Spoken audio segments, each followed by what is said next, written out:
Hey everybody, welcome to Coffee Talk episode 2.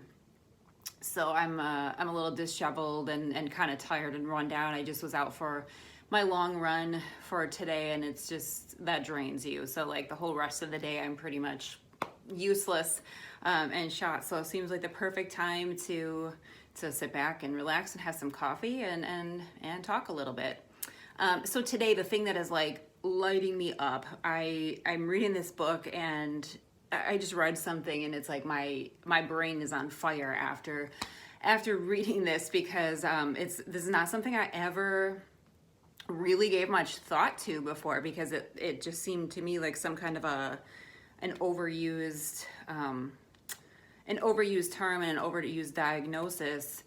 So I never gave any thought to this before, but this is the concept of ADHD. So what business does a personal trainer have talking about ADHD? Well, again, it's not my scope of practice, but we're talking here about wellness in general. And I think that a big part of wellness, both for yourself and for your family, is understanding your personality and your character traits, the personality and character traits of your kids, and kind of being able to utilize what you know about yourself to improve your own well-being. And so that's kind of where I'm at today. So let me set this down.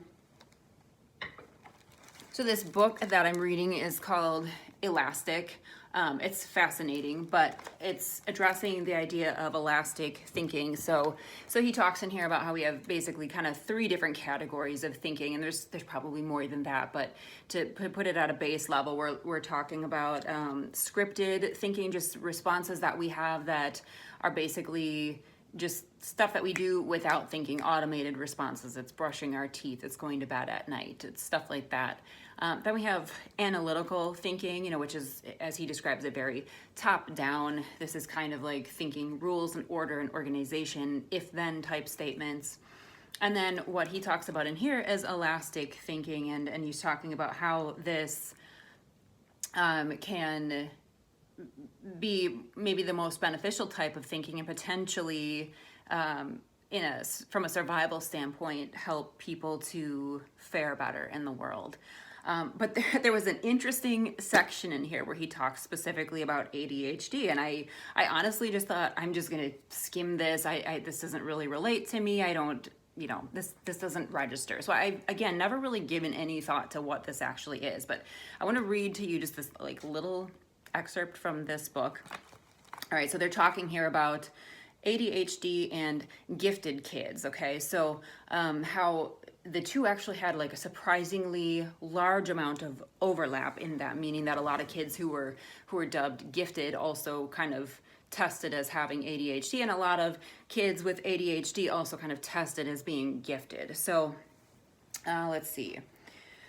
I guess we'll skip down to here. So today, ADHD carries little stigma, and kids are sometimes misdiagnosed with the condition to satisfy parents seeking a cure for what is simply their child's natural and healthy active state. The misdiagnosis issue is ironic because in recent years we've made great progress in understanding ADHD. We can now explain Kraemer's results at the neural level, which brings us back to the reward system and its role in what motivates people to both explore new ideas and new places. There is no single brain structure, and then he kind of talks about the area of the brain that this reward system kind of happens in. But in ADHD, the dopamine receptors in those structures are impaired, resulting in a weakening of the brain's reward pathway. So as a result, the steady stream of feel-good reinforcement that keeps others moving toward their goal is diminished. So one consequence is that those with ADHD have difficulty performing some of the routine tasks of everyday life. But the disorder can also cause the opposite effect. Since it can make everyday life feel routine and boring, the brain tries to compensate by seeking more stimulation. As a result, when an ADHD brain comes upon a task it finds truly interesting, that is, a task that briskly stimulates the reward circuits, it obsesses over it and becomes hyper-focused. Again, me. The most famous ADHD trait is the one that concerned Cramen. It occurs when the weakened stream of reward is not sufficient to prevent one's attention from flitting from an issue at hand to stimuli in the environment or to thoughts produced elsewhere within one's own brain. As a result, like the children in a classroom overseen by a lenient teacher, the neural circuits of a person with ADHD shout out ideas with little focus or censorship. And one last paragraph here. The intruding thoughts can send the individual off track, leading to a shift from one goal to another before that goal is achieved. Again.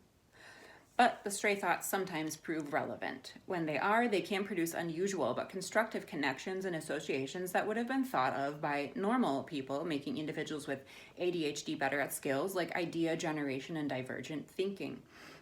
For better and for worse, the thinking of those with ADHD is less constrained and more elastic. So, although many see ADHD as a disorder, one could also view it as tailor-made for today's turbulent and changing environment. ADHD might be, as Cramen speculated, an advantage at this stage of our evolution. So I'll be brief in my thinking on this. So essentially, I don't think anyone should just go out and diagnose themselves. I'm not saying that I definitely have ADHD, but just reading all those character traits, it's like, that is me 100%. I struggle with my daily necessary tasks of life because I find them honestly boring and just not rewarding enough to I get that the reward is the clean house, but I don't want to do it. I also tend to seek stimulation elsewhere. So I tend to get bored and kind of move on to that next thing. I get a little restless and antsy and kind of pursue a new project, a new venture, that kind of thing. And when I do, I get really excited about it. And when it's something that I find particularly rewarding, I get hyper focused on it. So I guess then the question kind of becomes, what do you do with this information? What do you do about it? Again, not looking to diagnose anyone. I'm not saying you should self-diagnose. This is something you should discuss together with your spouse, with your kids. Just think about on your own, maybe discuss with a doctor. But being aware that certain people possess these traits, I think we can do certain things to help ourselves or to help our kids, if that describes them, or to help our spouses maybe. If that describes them, in being more productive where we need to, and in really utilizing that creative type thinking to the best of our ability to really benefit from it all around. So for me, when it comes to the boring stuff, the household tasks, I actually talked about this in Coffee Talk the other day. I talked about the basic 3 things that I do every day to kind of get myself going when I'm feeling low motivation. I almost never feel motivated to clean my house unless it is a pigsty, because then I think I see that hey, it's a big mess, and if I work really hard and clean it, it's going to be really clean. So that's exciting. So when it's just boring, routine, day-to-day kind of stuff, I have a hard time continuing that and picking that up. So for me, having those things that are very scripted and predictable can help me. This works both in household tasks. It can work with exercise. It can even work with the predictability of what you're going to eat. So sometimes just being very routine about when we eat and what we eat, when we choose to exercise and how much, making certain things kind of be scripted and essentially non-negotiable, I think can help those of us who lack the focus and lack that reward, that sense of reward from doing those things to stay focused and stay on task.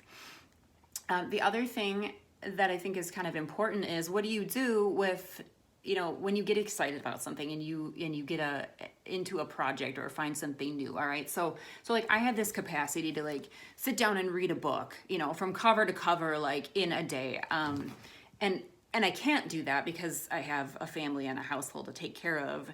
I have this capacity to now with starting up this business, for instance, I just could sit and work on it all day. And I know I can't do that. I know that I need to work on time management. That was another character trait of ADHD folks that was kind of discussed in here, is that they tend to be poor at time management. So how do we make sure that we are harnessing that creative spirit without allowing it to just kind of overtake the rest of our lives? For me, a huge